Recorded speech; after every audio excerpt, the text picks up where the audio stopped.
Telemanagement is almost being someone's father. It's pretty much being everything that everything that they need apart from delivering, in terms of the actual performance or the actual studio recording or whatever it is.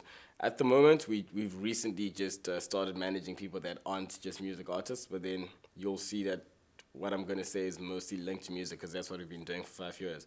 So an artist is only supposed to do what an artist is supposed to do in terms of their art. The business side of things, the organizational side of things, the fighting, the arguing, the no's, the yeses is all supposed to be you as a talent manager. So you're pretty much a buffer between them and everything else that happens, so that all they have to do is sing or perform.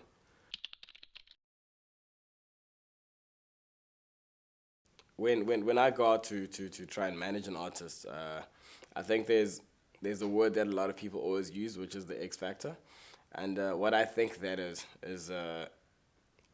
when you listen to someone sing or when you see the way someone carries themselves, and you personally ask yourself why they're not famous. That to me is the X factor. So if someone is good at singing, but I'm just like, well, they can sing. I'm not feeling it.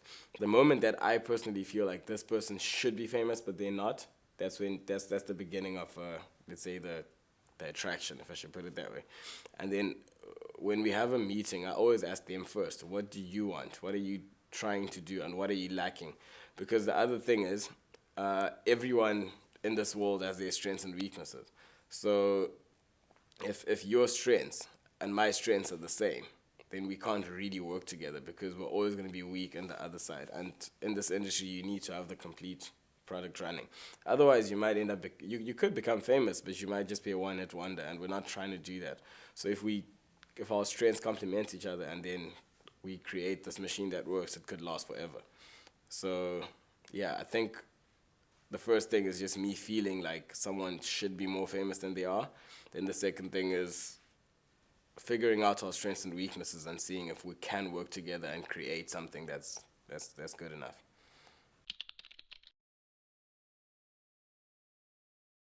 Most people in this industry have really big egos, and managing those egos on both sides is always a problem, because you've got your artist that you're managing that has his own big ego, and sometimes he's not on your side, and you have to somehow make sure that whoever he's speaking to still thinks that you guys are on the same side, and you still have to be able to maintain what you believe is best for him.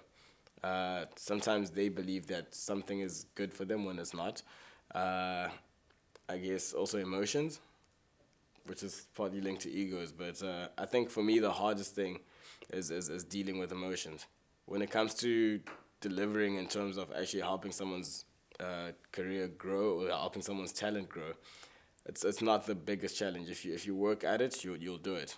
But then you'll never know how someone wakes up in the morning and decides to feel. So that's always going to be the most challenging thing.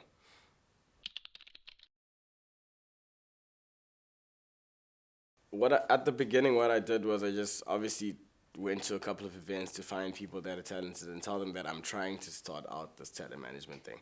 And then I think it took me about 2 years to properly understand the space that I was working in, probably understand Cape Town and what Cape Town needs, the different elements that make up talent management. From there's PR, there's marketing, which are two different things. There's the content that the artist or the client is creating, managing that as well. There's bookings, trying to make sure that they're always busy and getting booked. There's the branding side of it and the image side of it, which is also linked to the brand. All that, having to understand that that's what an artist needs. It took me about 2 years to do that. And when I had understood that, I think that's when I started running it a bit more efficiently. And then it becomes a word of mouth thing, because people do start asking, who's managing this guy that's doing this good? And then from there, people start coming to you. So what we've done, what I did was it happened on its own, but it's pretty much steps that I took to say I'm gonna look for artists that don't have management first, and then secondly I started getting artists that aren't happy with their management, and I think next year when me and my team had a meeting, we spoke about the fact that next year is the first time we're actually going to start going to artists who are already happy with their management and just telling them that we can do it better. So I think it's more, you just need to create your product or your machine to make it work well enough before you start approaching the bigger clients. So yeah, I think your question was how did I get the clients? The first ones were at events and stuff, just going to check out people performing and seeing who's got promise.